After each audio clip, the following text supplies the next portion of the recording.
My name is Natasha, and this is my journey of recovery. My therapist asked me to stop being depressed, or at least, that's what I felt like she was asking. But before we get into that, let's get into something I've been thinking on the last few weeks: the spoon theory. The spoon theory was created by Christine Miserandino. I totally messed that last name up. But basically, her idea, she had lupus, she has lupus, and her idea is that you only have so many spoons in the day, and once you use up a spoon, you've used it up, you can't go back and get more. And if you try and use spoons from the future, you have that many less spoons the next day. And so if you have, like, let's say you have school, work, sorry, I'm showing off my normal day: school, work, maybe some friends. So what your day might look like is that you wake up and you go and get dressed. That's a spoon. And then you go and take a shower, or you take a shower and then get dressed. That's a spoon. Go and eat breakfast. That's a spoon. Clean up after yourself. That's another spoon. Go to work. That's a spoon. Being at work. That's a huge spoon.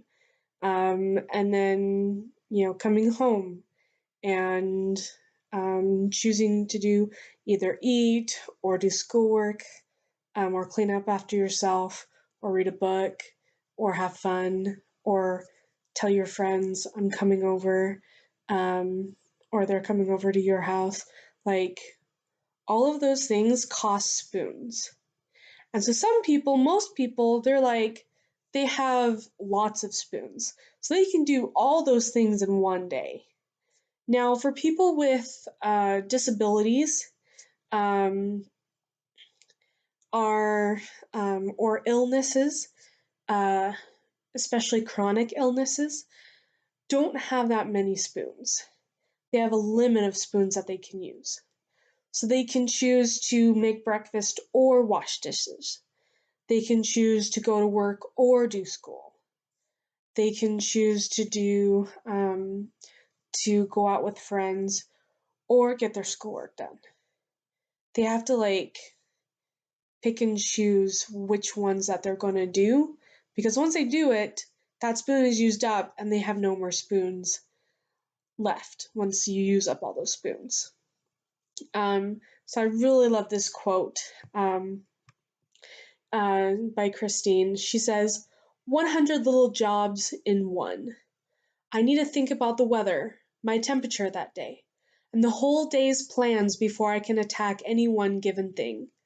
When other people can simply do things, I have to attack it and make a plan like I am strategizing a war. It is in this lifestyle. It is in that lifestyle, the difference between being sick and healthy. It is the beautiful ability to not think and just do. I miss that freedom. I miss never having to count spoons. So for me, when I read this, I instantly connected with it. I feel like I'm moving through molasses most days, either parts of the day or through the whole day. um, I have to do things like work and school. And besides that, everything else is optional in my mind.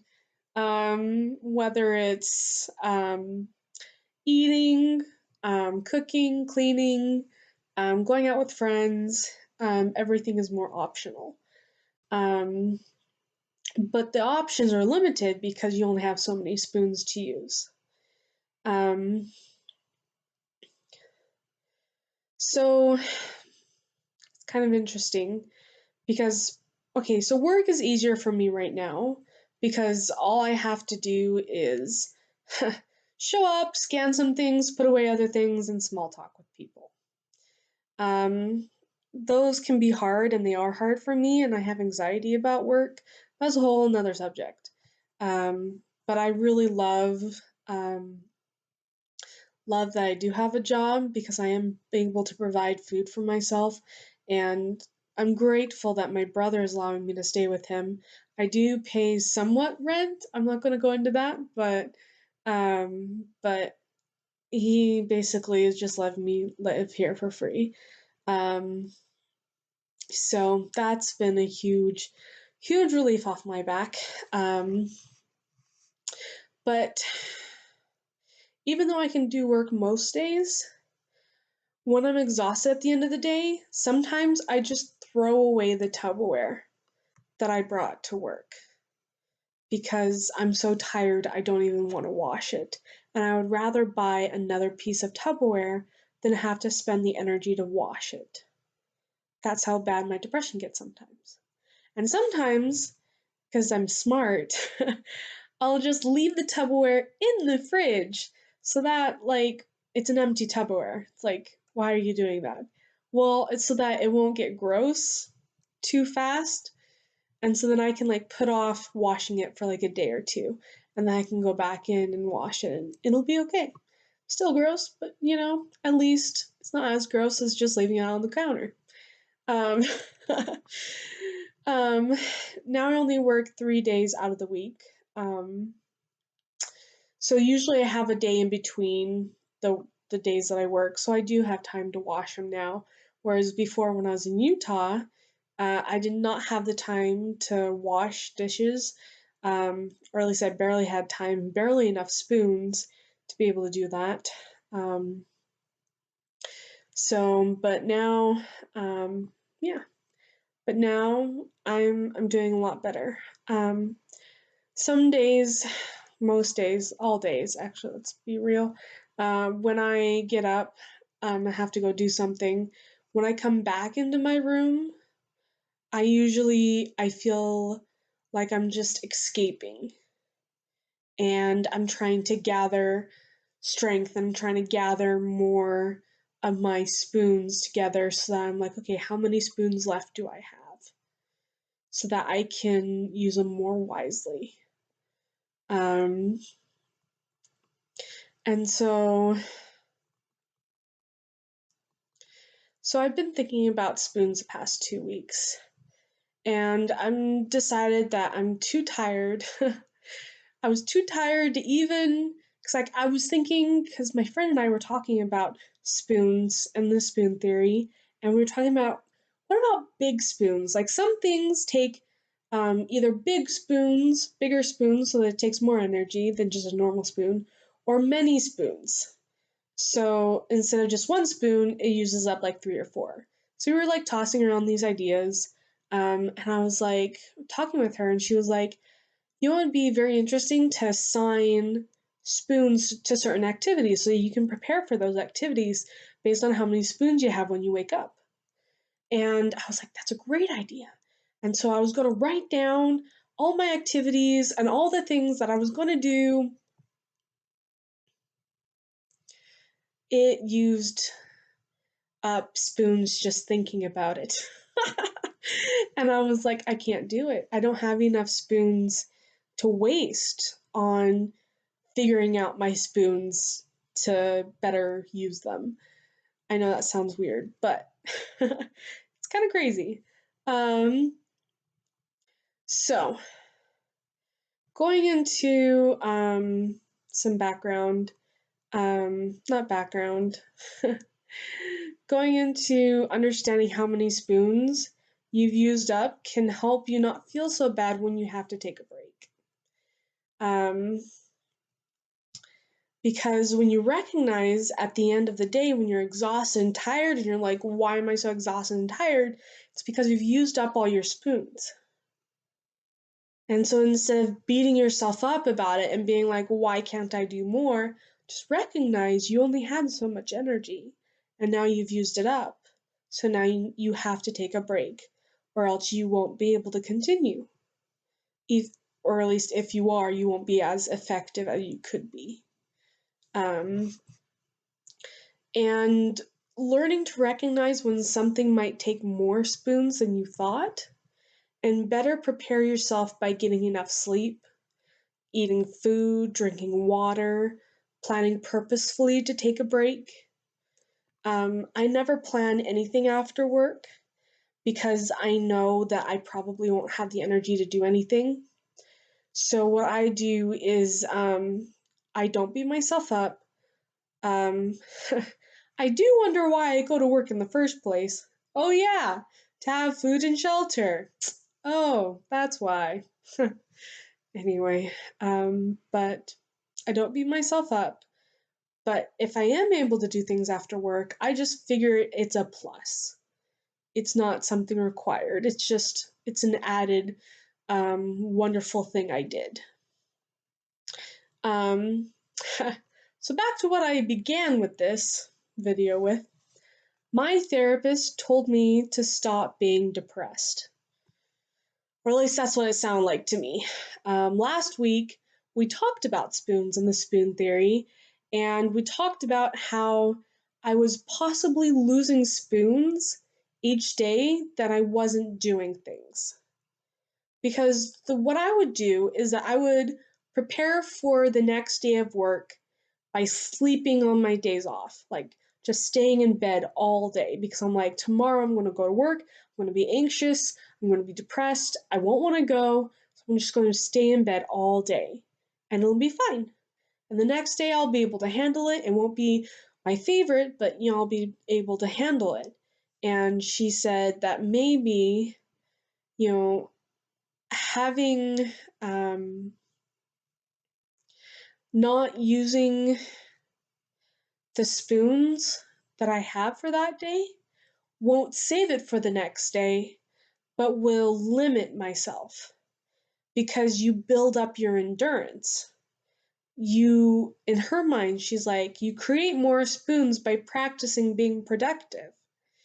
So, like, instead of just, so if you lay around all day, then you start to lose spoons each day you lay around each day.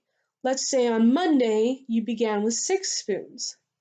And then over the course of the week, you sleep in every day. And so over the course of a week, you lose a spoon. And so the next Monday, instead of starting out with 6 spoons, you're down to 5 because you didn't practice using those spoons. And so you have even less energy to deal with. And I wasn't sure if I agreed with this because I felt like she was basically telling me that because I don't think of it as practice. It is just doing. What she was asking me to do was just to go and do.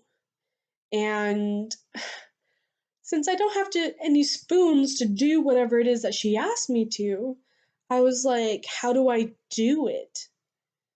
And so I felt like she was asking me to use spoons that I didn't have. Um, Instead of just sleeping in and trying to store up my spoons for when I felt like I really needed them. Um, but so that was hard for me to hear and to think about. Um, um, Today we talked about goals and trying to make goals to look forward to. Yeah, thinking about goals is almost mystical. It's like this far off thing that you're like, ooh, I could reach that someday. And then today you're like, but not today. Tomorrow. Tomorrow I'll do something to go towards that goal to be. Because, like, today I'm depressed. Every day I'm depressed. I don't want to do things. I don't want to use up my spoons. Um, and so, yeah. So I don't know. I don't know how to answer my therapist about that because my spoons, I get to choose where my spoons go. Sometimes I regret it later.